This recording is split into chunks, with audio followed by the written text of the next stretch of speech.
So hello guys, কেমন আছো তোমরা সবাই? বুঝতেই পারছি অনেকদিন ভিডিও আসেনি, আর ভিডিও না আসার কারণে আমার মোবাইলটা খারাপ হয়ে গেছিলো। তো মোবাইলটা খারাপ হওয়ার জন্য ভিডিও আপলোড করতে পারিনি। মোবাইলটা নিয়ে এই যে ভিডিও আমি দিচ্ছি, এখন স্টার্ট করবো আবার নতুন করে। যা ভিডিও ছিল তা তো আছেই, আরও আসছে নতুন নতুন ভিডিও। তো এসেছি আমি ব্যাঙ্গালোর শহর সিটিতে। তো এখন আছি নাইন দিল্লিতে। তো যাবো রুমে গিয়ে তোমাদের আস্তে আস্তে ভিডিও কন্টিনিউ করতে থাকবো। ততক্ষণ তোমরা পাশে যেমন ছিলে তেমনই থাকবে। সবাই সুস্থ থেকো, ভালো থেকো। আবার দেখা হচ্ছে নেক্সট ভিডিওতে। এখন যাচ্ছি কেঙ্গেরি মেট্রো স্টেশন। এখন আছি নাইন দিল্লি মেট্রো স্টেশনে। মেট্রো তোমাদের হয়তো মনে হতে পারে যে কেঙ্গেরি কেন যাব। কেঙ্গেরি যাবো অ্যাকচুয়ালি আমার বাড়ি থেকে কিছু জিনিস পাঠিয়েছিল, তো সেইগুলো আনতে যাবো আর কি। তো চলো কেঙ্গেরিতে গিয়ে দেখা হচ্ছে। ততক্ষণের জন্য tata. Metro is coming. So guys, দেখো মেট্রোটা কত ফাঁকা। শুধুমাত্র আমরাই কয়জন বাস করছি মেট্রোতে। সিনেমেটিক চেক করো গাইস।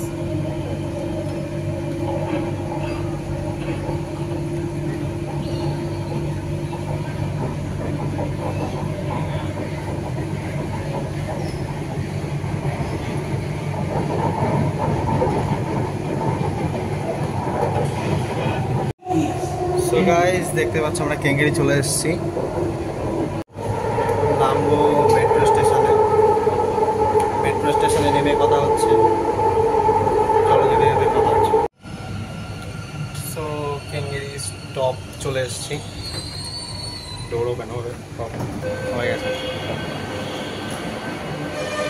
চলো যাওয়া যাক। মেট্রো স্টেশনগুলোই ভালো। নর্মাল যে ইন্ডিয়ান রেলওয়ে পুরো কাঁচরা ডিব্বা করে রাখে। ভিডিওটা কন্টিনিউ করতে পারিনি গাইজ, কি বলবো, প্রচণ্ড বৃষ্টির মধ্যে পড়ে গেছিলাম। তো সন্ধ্যাবেলা বেরোনোর পথে ভিডিওটা এখন কন্টিনিউ করলাম। চলো রাস্তায় কথা হচ্ছে। এই গাইজ, দেখতেই পাচ্ছ আমরা চলে এসেছি মেইন রোডে, মেসোর রোড এটা। তো যাচ্ছি কেঙ্গেরি বাস স্টপে। আমরা 401 আর কি পাসটা ধরে আমরা আমাদের গন্তব্যে যাব। দেখতে পাচ্ছ ব্যাঙ্গালোরের ট্রাফিক। তো চলো টাটা, আজকের মতো এইটুকুই থাক।